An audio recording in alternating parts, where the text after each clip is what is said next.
Frente Unitario de Trabajadores dialoga con el gobierno. Recién regresó el presidente y ha dicho que está ya cerca de firmarse un acuerdo con los diferentes sectores. ¿Ustedes están incluidos? ¿Cómo califican esto? Primero, nosotros no hemos sido parte del diálogo del gobierno para discutir el tema de la eliminación de subsidios, que el Frente Unitario ratifica su rechazo, estar en contra de esta medida.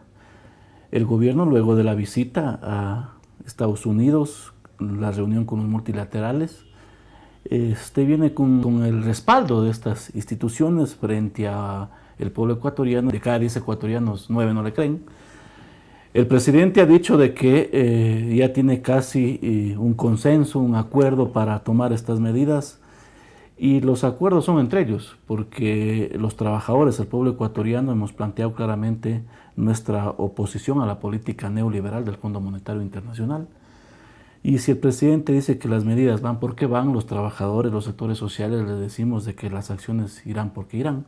Si es que eso ocurre, es evidente que se va a reactivar la lucha social, la lucha popular frente a estas medidas que nosotros consideramos que son medidas que generan más pobreza, más miseria y más afectación a la mayoría del pueblo ecuatoriano. Y entonces nosotros hemos planteado claramente nuestra oposición al tema de la eliminación de los subsidios, que en la práctica al final del día vienen siendo incremento a los combustibles, y también el tema de las privatizaciones o monetizaciones que hoy se llaman, el tema del Banco del Pacífico, el tema de CNT y Sopladora, entre otras instituciones que son de los 16 millones de ecuatorianos, que el gobierno persiste en privatizar o monetizar con el objetivo de cumplir los condicionamientos del Fondo Monetario Internacional. Ahora, cuando regresa el presidente, dice que están también ya haciendo se avanzan acuerdos comerciales.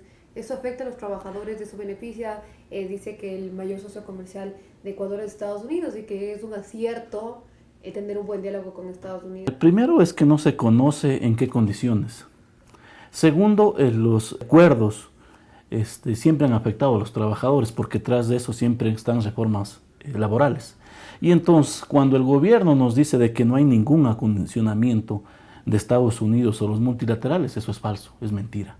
Porque tras los acuerdos internacionales o los acuerdos comerciales siempre hay imposiciones, siempre hay posiciones que tiene que tomar el país como tal, en este caso Ecuador. Y hay que ver en qué condiciones se pretende firmar este acuerdo. No vaya a ser que sea como Colombia y Perú, de que no tienen un acuerdo directo, sino que son apéndices de los acuerdos comerciales. Entonces, hay que ver ese elemento, porque vuelvo y repito, tras de esto siempre va a haber violación de los derechos, imposiciones de los países o de los multilaterales, en este caso Estados Unidos. Segundo, creo que no se pueden seguir burlando del pueblo ecuatoriano, porque ahora el gobierno nos dice que ya somos parte de esta política que tiene Estados Unidos. América crece, cuando es una política exclusivamente de Estados Unidos, para las empresas estadounidenses. Entonces no nos pueden decir de que ya el Ecuador es parte de ese proyecto cuando no es así.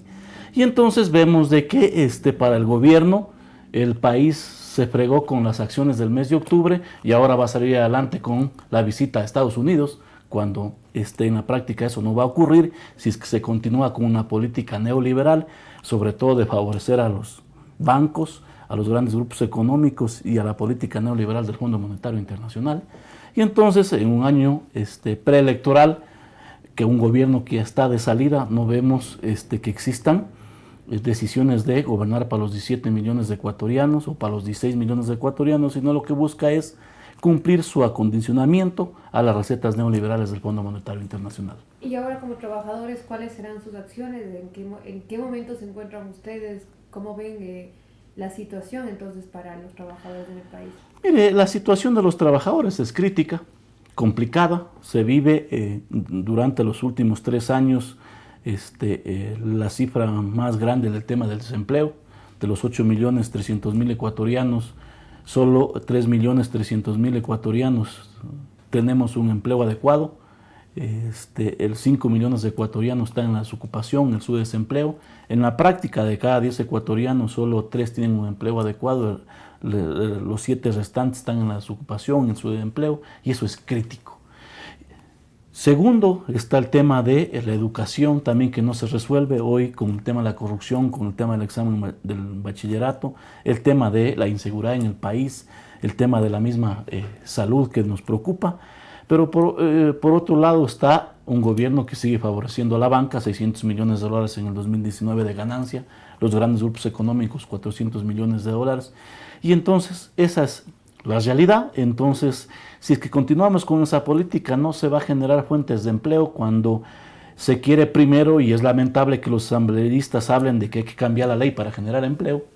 Nosotros lamentamos eso porque asambleístas, legisladores de los ecuatorianos que se considera que deben legislar y fiscalizar, creen que cambiando una ley y vulnerando derechos se va a generar empleo. Eso no es así. Hay que discutir una política de empleo acompañada de salarios justos, dignos, para recuperar el poder adquisitivo, para recuperar la economía en el país. Caso contrario, no vemos soluciones, y entonces es la realidad de nuestro país.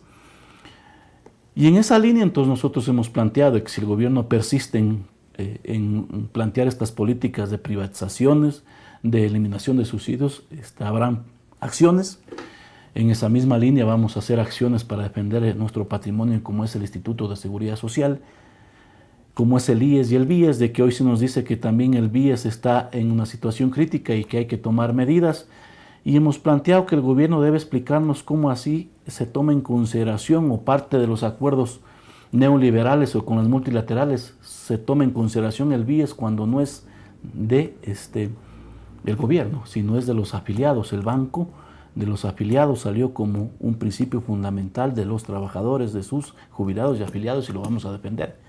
Tampoco hemos autorizado para que el Estado haga y deshaga con nuestros recursos, porque, por ejemplo, Seguro Sucre le debe 60 millones de dólares, el mismo Ministerio de Finanzas le debe 108 mil dólares, y así otras instituciones, y hoy se quiere eliminar en un acuerdo de cooperación que han hecho 2019-2023 con el Banco Mundial, y entonces nosotros no hemos autorizado de que tomen decisiones con algo que no son ellos actores principales. Los verdaderos dueños del BIES y del BIES somos los afiliados, jubilados y pensionistas, y entonces habrán acciones para defender nuestro patrimonio. El 11 habrá una movilización en defensa de la seguridad social en las principales provincias del país, como Guayas, Azuay, Santo Domingo, Esmeraldas, Manabí, entre otras, para defender nuestro patrimonio. Y también vamos a un gran encuentro nacional de afiliados y jubilados el 20 de marzo,